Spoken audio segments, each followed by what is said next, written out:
Anda tahu kan kalau kita lagi nonton sebuah pertunjukan sulap, pikiran kita tuh secara otomatis diprogram buat menikmati hasil akhirnya aja. Iya, kayak pas pesulap tiba-tiba narik kelinci dari topi gitu ya.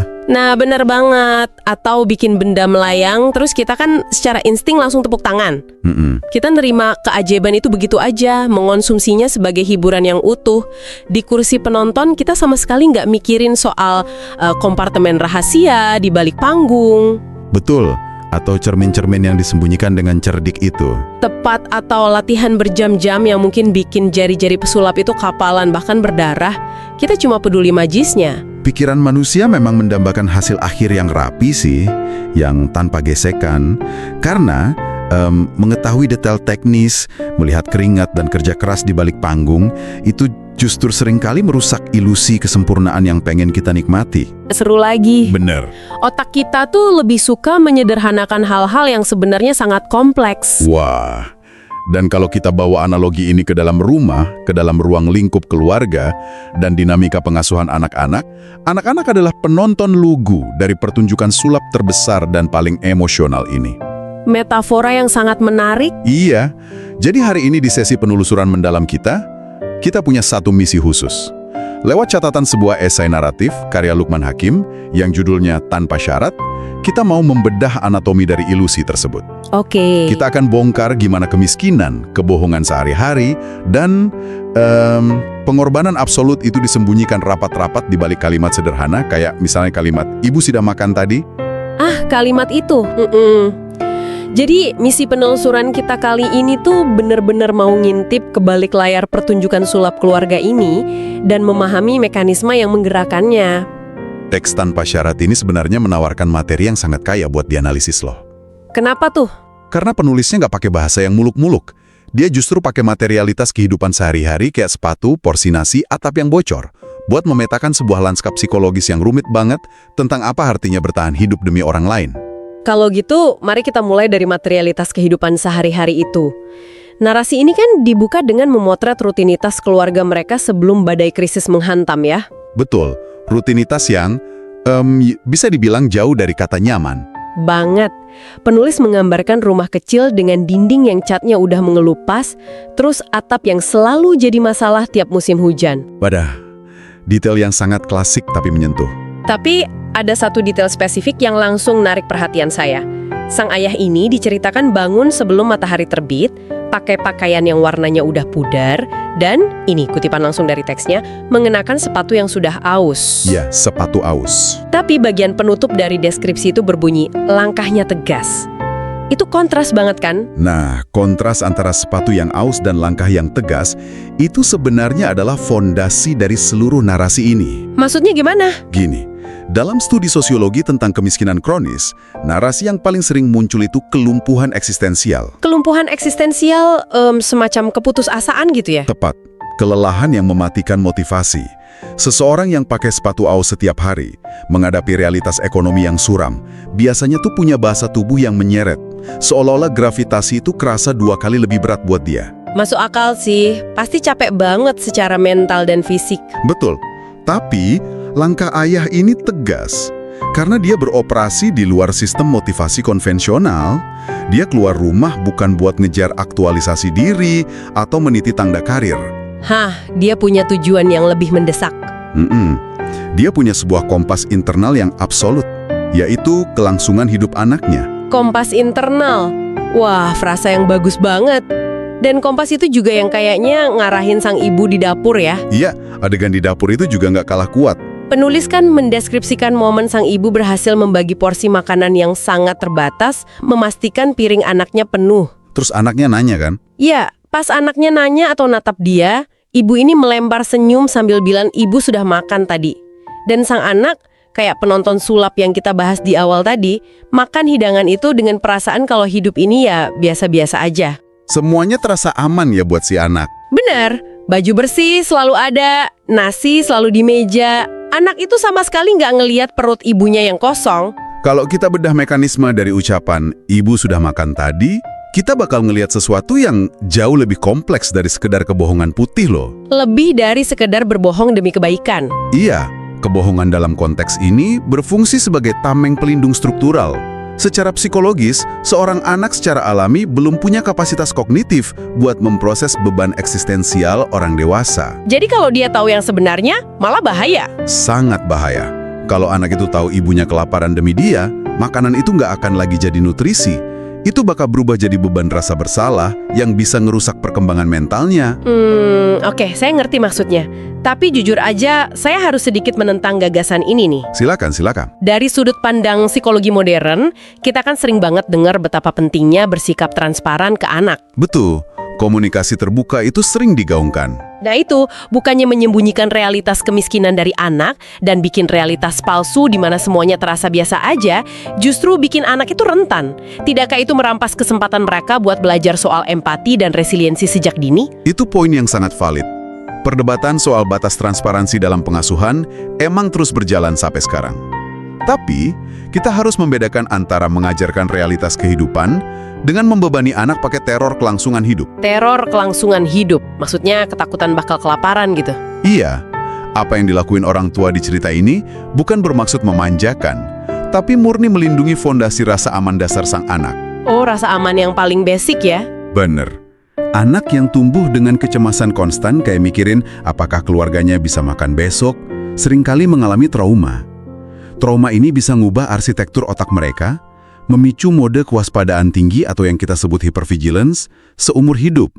Wah, saya baru kepikiran sejauh itu. Jadi, tameng pelindung orang tua ini sebenarnya mengorbankan kejujuran semata-mata demi menjaga sistem saraf anak mereka, supaya bisa berkembang dalam ilusi kedamaian tadi. Jadi ketidaktahuan anak dalam hal ini bukan tanda kegagalan komunikasi orang tua ya? Sama sekali bukan. Malah itu sebuah monumen keberhasilan. Mereka jadi filter yang menahan lumpur, biar yang sampai ke anak cuma air jernih. Luar biasa sih ini. Pengorbanan diam-diam. Tapi ya, tameng pelindung sekuat apapun pasti punya titik retak. Dan narasi Lukman Hakim ini maksa kita buat ngelihat titik di mana ilusi kedamaian itu udah nggak bisa dipertahankan lagi. Ya, transisi narasinya bergeser secara brutal di sini. Dari rutinitas yang tenang, tiba-tiba masuk ke krisis medis yang mendesak. Bener banget. Sang anak jatuh sakit. Penulis gambarin transisinya dengan sangat indrawi. Suhu tubuh yang mendadak tinggi, nafas yang jadi berat dan memburu di tengah malam. Suasananya langsung berubah mencekam. Rumah kecil yang tadinya jadi benteng perlindungan, tiba-tiba kerasa kayak penjara yang mencekik. Ayahnya menggendong anak itu, menembus hujan deras di kegelapan malam menuju rumah sakit. Momen yang sangat panik. Dan pas mereka tiba di sana, berhadapan sama dokter, perawat, mesin-mesin medis. Nah, ini bagian yang menurut saya paling mengganggu nalar sih. Mengganggu nalar dalam artian apa nih? Gini, jujur aja, saya agak kesulitan menerima bagian ini secara logis. Cerita menyebutin kalau pas dihadapkan pada kenyataan tentang biaya, obat-obatan, dan tindakan operasi darurat, sang ayah sama sekali nggak nanya berapa biayanya. Iya, dia nggak nanya nominal sama sekali. Dia membuang semua logika finansial keluar jendela dan langsung nanya apa yang harus dilakukan. Secara realitas, bagi seseorang yang miskin, mengabaikan biaya rumah sakit itu bukan tindakan heroik. Itu berpotensi menghancurkan masa depan keluarga itu sendiri kan? Bisa berujung utang besar ya? Benar, berutang ke rentenir, kehilangan rumah. Bukannya mematikan nalah finansial di saat krisis, justru sebuah kecerobohan yang bisa berujung pada kelaparan di bulan berikutnya. Apa cerita ini nggak kerasa terlalu didramatisir fiksionalisasinya? Skeptisisme Anda itu sangat masuk akal sih. Apalagi kalau kita pakai kacamata logika ekonomi konvensional. Memang, mengabaikan risiko kebangkrutan terdengar sangat tidak rasional. Kan? Makanya saya agak bingung. Tapi, apa yang ditangkap oleh penulis di sini bukan fiksionalisasi. Ini adalah pembajakan neurologis dan psikologis yang sangat nyata. Pembajakan neurologis? Iya, kita bisa ngelihat ini lewat lensa hierarki kebutuhan Maslow. Anda tahu kan? Secara teori, manusia harus ngamanin fondasi bawahnya dulu. Makanan, tempat tinggal, keamanan finansial sebelum mikirin hal lain. Ya, teori dasar psikologi itu. Namun, ada satu anomali evolusional yang mampu meruntuhkan seluruh piramida Maslow itu dalam hitungan detik. Dan anomali itu adalah? Insting pengasuhan. Tepat. Otak manusia purba kita kan diprogram dengan insting mempertahankan diri yang kuat. Kalau ada ancaman, insting pertama pasti nyelamatin diri sendiri. Betul, survival mode. Tapi, demi mastiin kelangsungan spesies kita, Alam semesta atau evolusi memasang sebuah kode paksa yang bisa mematikan saklar pelestarian diri itu. Wah, Ketika nyawa keturunan terancam, pusat rasa takut dan logika kalkulatif di otak orang tua secara harfiah diredam oleh gelombang hormon pelindung. jadi bukan karena dia nggak peduli ya? Bukan. Pas ayah itu nggak nanya berapa biayanya, itu bukan karena dia punya uang simpanan, dan bukan karena dia nggak peduli masa depan. Pada detik itu, fungsi korteks prefrontal yang ngurusin perencanaan masa depan udah diambil alih sama amigdala. Amigdalanya menariakkan satu perintah absolut, selamatkan anak ini sekarang, atau masa depan tidak akan ada artinya sama sekali. Astaga, jadi nalar finansialnya nggak cuma diabaikan, tapi benar-benar dimatikan oleh sistem biologisnya sendiri demi memprioritaskan kelangsungan hidup sang anak. Sepenuhnya dimatikan. Keputusan itu nggak butuh rapat keluarga atau analisis untung rugi lagi, udah dibuat di tingkat seluler ya. Dan ini juga terlihat jelas dari reaksi sang ibu. Penulis kan nggak nempatin sang ibu di meja administrasi buat ngurus dokumen. Iya, penulis menempatkan dia di sudut ruangan. Betul, di sudut ruangan, memanjatkan doa. Doa yang memanifestasikan anomali evolusi yang baru aja kita bahas. Oh, doa itu. Aduh, doa ibu di sudut ruangan itu adalah negosiasi paling putus asa sekaligus paling berkuasa yang pernah saya baca. Setuju. Kata-katanya sangat kuat.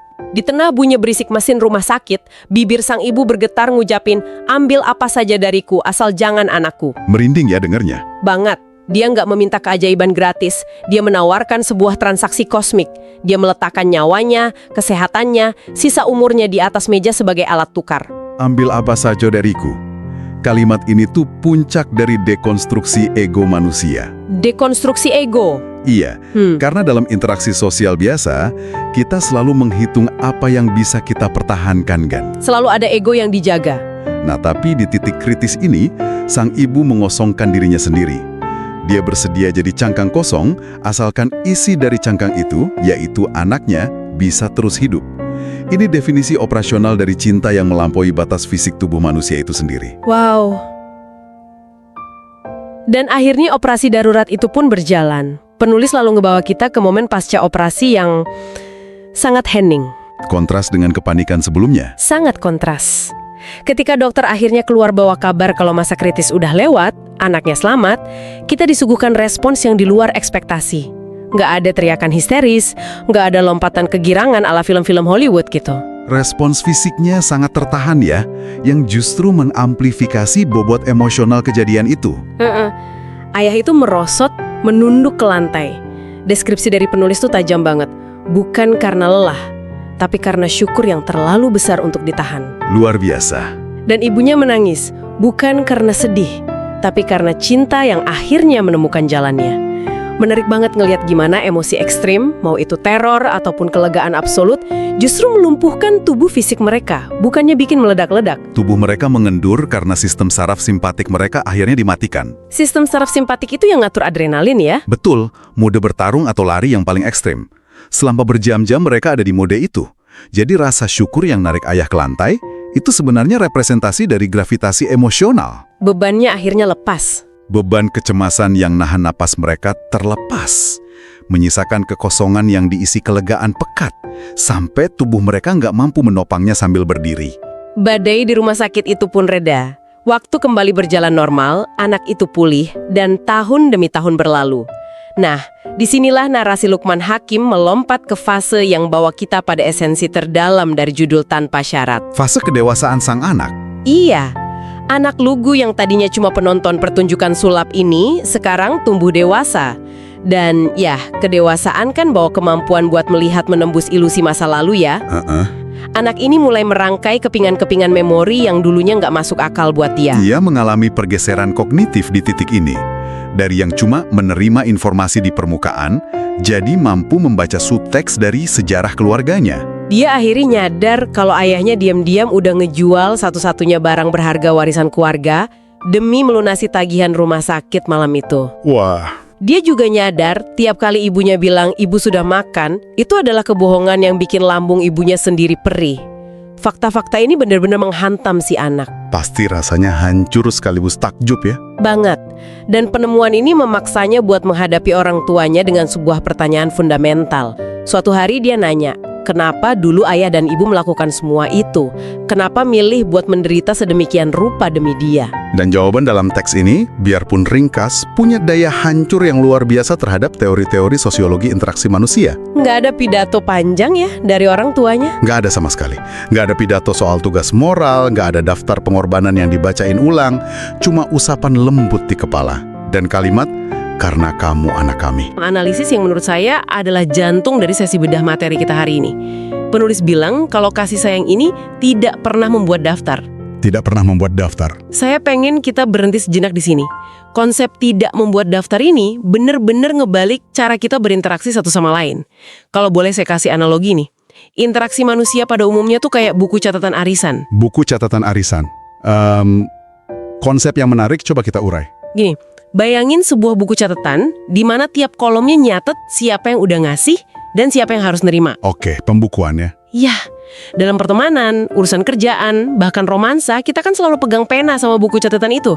Kayak, saya udah dengerin keluh kesahnya 2 jam kemarin. Bulan depan pas saya sedih, dia berutang waktu dong ke saya. Sangat transaksional. Hanya langsung kita coret dari daftar pertemanan. Metafora yang sangat tepat.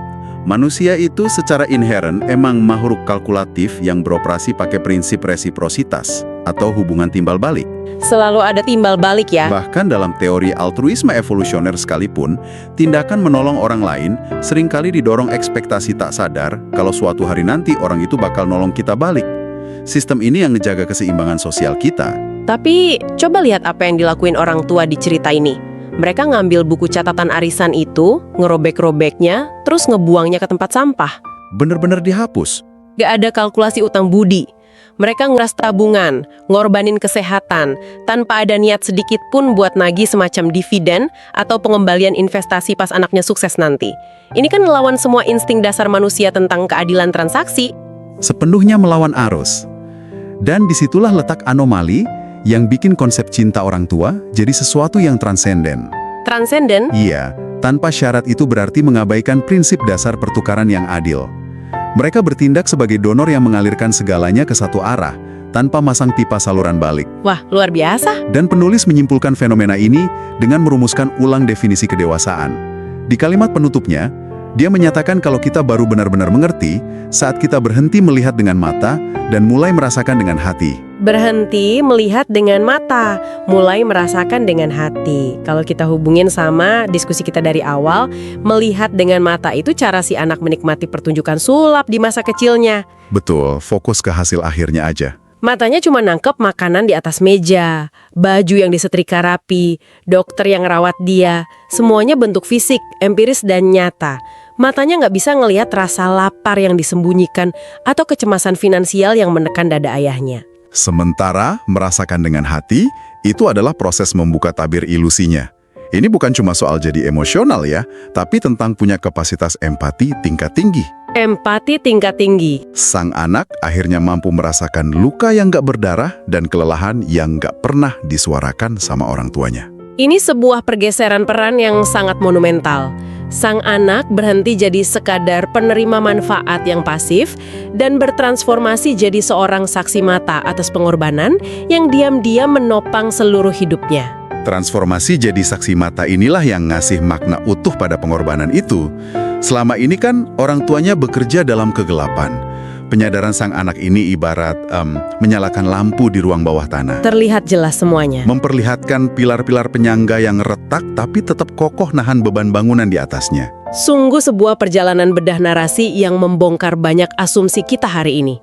Kita mulai dari diskusi soal rumah kecil beratap bocor dan ilusi kesederhanaan di meja makan.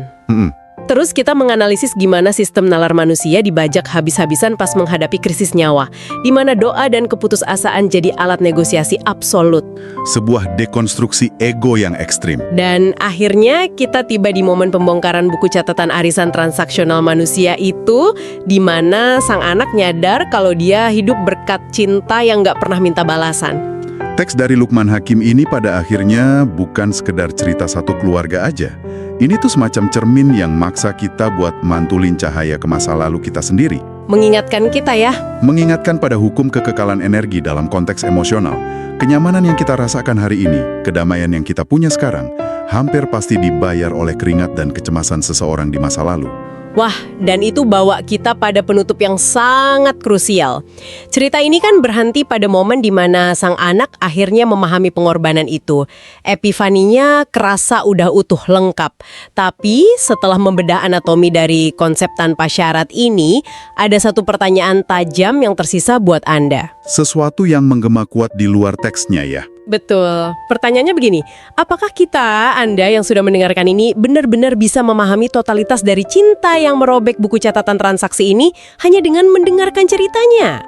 Apakah cukup hanya dengan empati? Apakah transformasi dari melihat dengan mata jadi merasakan dengan hati itu bisa dicapai cuma dengan mengingat masa lalu dan bilang terima kasih ke orang tua kita?